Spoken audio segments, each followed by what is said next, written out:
Hello and welcome to another Beyond All Reason video. In this video we're going to be going through the scenario as Safe Haven, so let's jump straight into it. So here we are, spawned in.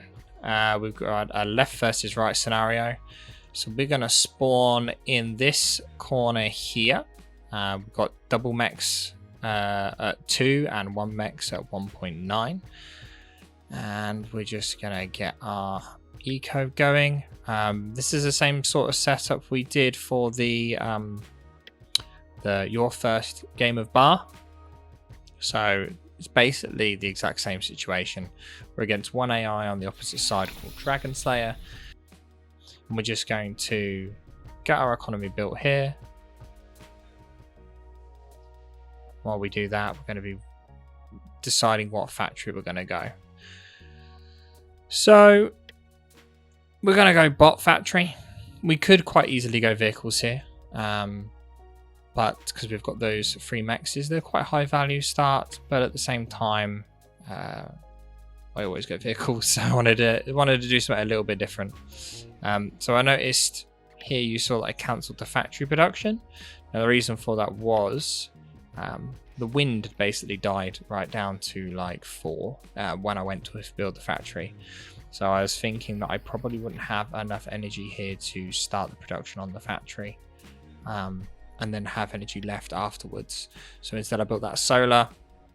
I'm going to build that, get some scouts out, get some engineers, and then switch over to the pawns. The reason I do it in that order is so that your pawns go out straight away, then your engineers will start building. Once your engineers will start building, you either then will react to the fact that you need to remove the scouts, or you have the entire time whilst the pawns are building to then react to getting rid of the scouts from your queue, because obviously once you've got your first set of scouts out, you probably don't need it.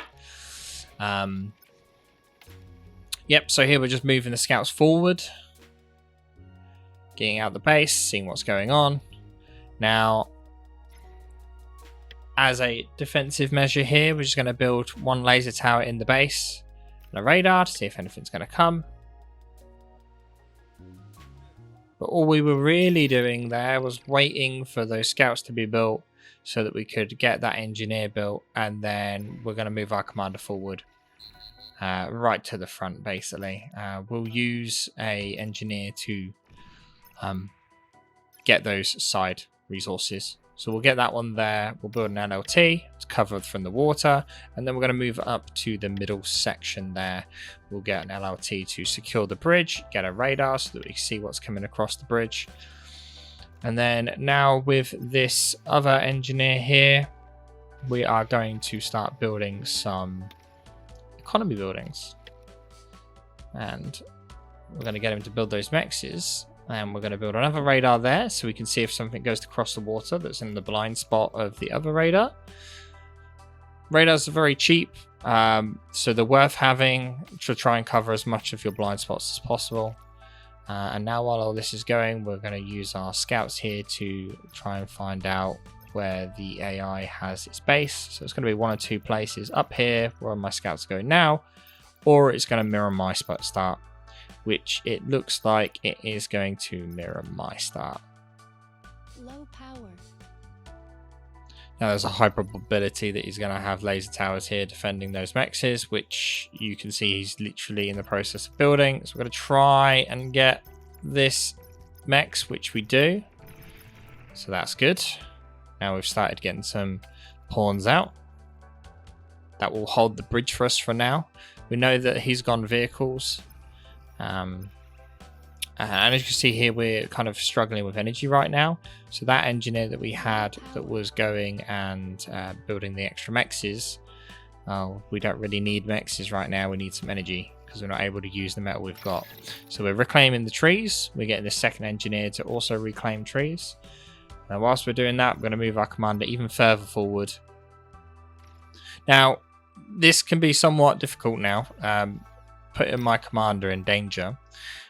We do not have energy stored, shall we say, to use the D gun. Now, in that situation, what you can do with your commander selected, if you press the D key, as in the button for the D gun, and do not click to fire the D gun, basically everything you're doing that requires energy will go on the back burner, and it will store up enough energy specifically for you to use your D-gun. So if you're ever energy stalling and you desperately need to use that D-gun, try and hold the D-gun before you expect to use it, so that you can start queuing up some energy, building up some energy reserves for your commander to actually fire that weapon. Just a tip for your future games there. So again, while we've been doing this, you've got the North Engineer now reclaiming trees, which doesn't really help now because we're overflowing energy. But then, as I say, that second Engineer then assisting is automatically started pumping me down on energy again. So we're moving that guy off. We're going to have him specifically reclaim trees, and then we are going to use the energy that Engineer is getting to build wind, which will then solve our energy problem. So we just need to basically hold out for now. See, now another thing to note is that if you do not have any energy, your lasers will not fire. So for example, the LLT that we've got up there isn't going to be able to do anything if we don't have energy. So just keep that in mind. Now that those trees that are back in our base, I mean, they're on this map for a reason, and that is, you know, to help you out with energy. So you may as well use the resources that are given to you, not only map resources, but physically trees that are on the map. Right now we're currently wasting metal, which is a terrible thing to be doing. But we're going to look at trying to resolve that somewhat now. So we've got 2 engineers working on wind. We've got the 2 engineers assisting the factory. We've got to queue up an energy storage here at the end as well, in case that wind dips down. Got an LT at the front there for the commander. And we've just built that extra max point, which at this point we have more metal points than the enemy. So if we can hold that, then that's going to do us a lot of help. So now what I'm going to do here is I'm going to degun this laser tower. Now, a commander can only hit 1 laser tower without having issues. If he runs into 2 laser towers, then you've got a problem. He will die trying to walk into degun 2 laser towers. So just keep that in mind. But as someone I used to play a lot of RTS games with said to me, health is another resource. You got your metal, you got your energy, you got your build power, and health is another resource. So you may as well use it to the best of your abilities. And as a commander heals himself over time, if we can save our units some damage, why not? So again here we're still having energy issues because we're building construction turrets now, which are quite energy intensive. So we're using our commander just to reclaim some trees. And we noticed this laser tower over here never got built. So there's one up the top there. So just using this scout here to see what it can see. Try not to lose him.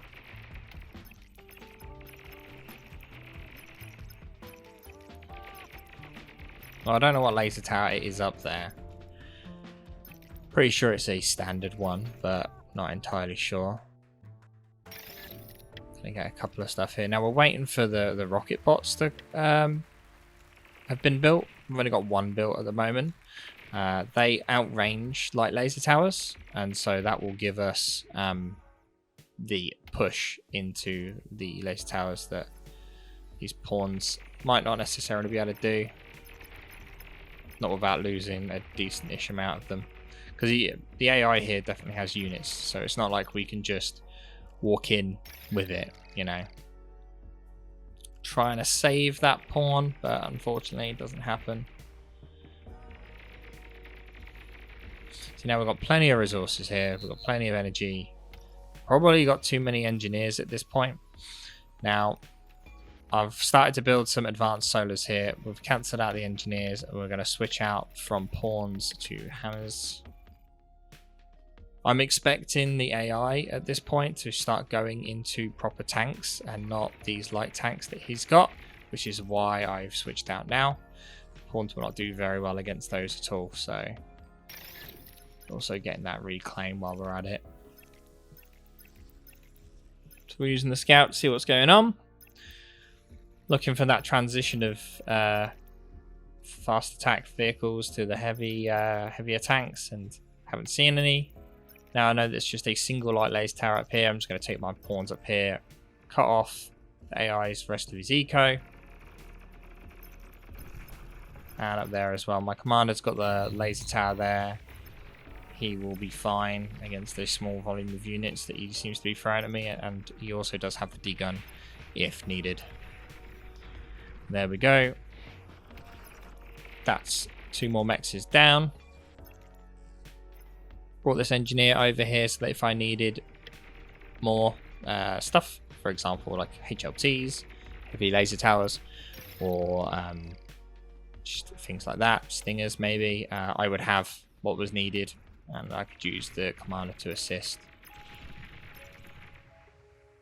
That's another 2 mexes down.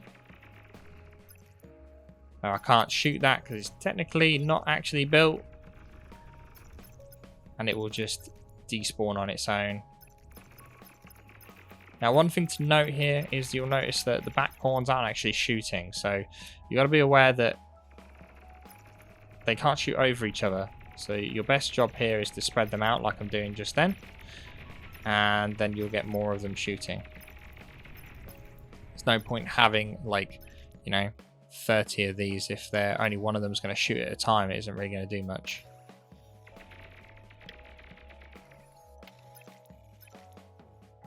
Now at this point, it's pretty much game over for the AI here. I'm right outside their base. They have pretty much nothing. I've got most of the metal points on the map. I just want to get this engineer. And there we go. I'm going to fall back, wait for the rest of my units to come up.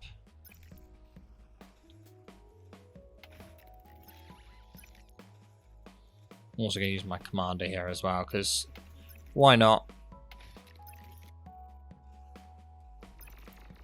He does damage, may as well use him. Get these 2 more engineers here.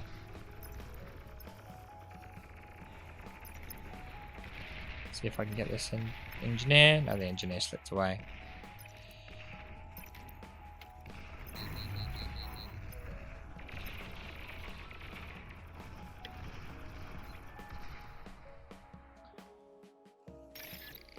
Oh, a massive clump of these hammers and a couple of rocketeers here as well. Using the commander to heal up. Just going to wait for that blob of units. Now you can see with the energy that I've got and those construction turrets and all those engineers, you can see the speed at which I'm pumping out units here is just very strong. And at this point, you could decide whether to go Tech 2 or not. Whether to build... here I'm going for a couple of metal makers or energy converters more accurately. Now 1 advanced solar pays for 1 metal maker.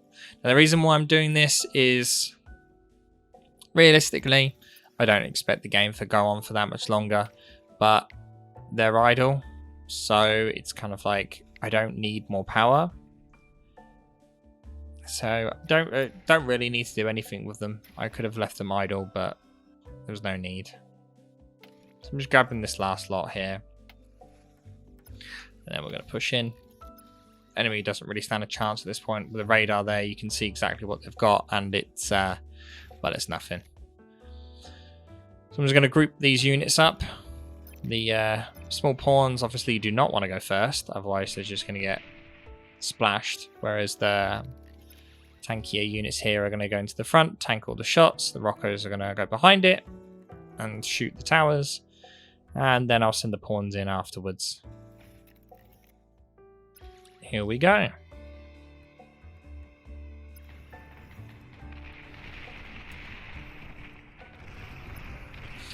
Now that laser lightning tower is bit of a pain because I can't actually see it on the radar, so I can't actually shoot it at long range. And there we go. Once I've actually spotted it, I tell all my units to shoot at it. Now that takes less damage when it's not popped up. Obviously you can't even tell it's a defensive weapon until then. Now also notice there's a HLT on the left as well as that beamer in the middle. The beamers do more damage over time, so it's quite important to take them out, but the HLT is going to do more damage to my tankier units, so I want to get that done first, then we'll go on to the beamer, and then they're automatically attacking the comm. Meanwhile, my pawns there went around the back, and that is the game. So as you can see, it's basically the same situation as the first mission video that I've done, which will be posted up here or over here, wherever it is. And yeah, as long as you pump out units and keep moving your commander forward and using him to build like your forward points further and further forward, you'll be fine. Don't let the enemy get control of his side of the map. Just harass them. As you can see there, I mean, I only took out 1 Mex, but he didn't take out any of mine. So all that time, you've got that bit of metal advantage. I made sure I got the reclaim from his units, which gave me even more metal advantage. And as long as you keep the snowball rolling, you'll be fine. And that's it for this video. Come back again next week for the next scenario, Back from the Dead. And while you're at it, don't forget to subscribe so you'll know when it comes out. Alright, thank you all for watching, and I'll see you guys next time.